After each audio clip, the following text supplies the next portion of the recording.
এই ভিডিওটা কোনো মেয়ের কাছে যদি পৌঁছায়, আপু তোমাদের উদ্দেশ্যে বলছি, কোনো জায়গায় যাওয়ার আগে মেকআপ করো। মেকআপ লাগবে না।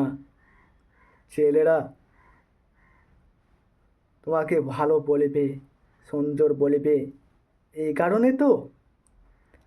আরে নিজের মনটাকে পরিষ্কার করো, ছেলেরা অটোমেটিক বলবে দেখতে কিউট লাগছে।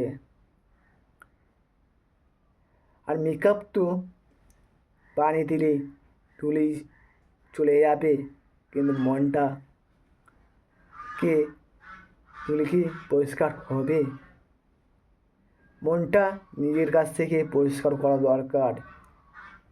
তাই আগে মন পরিষ্কার চাই সকলেরই।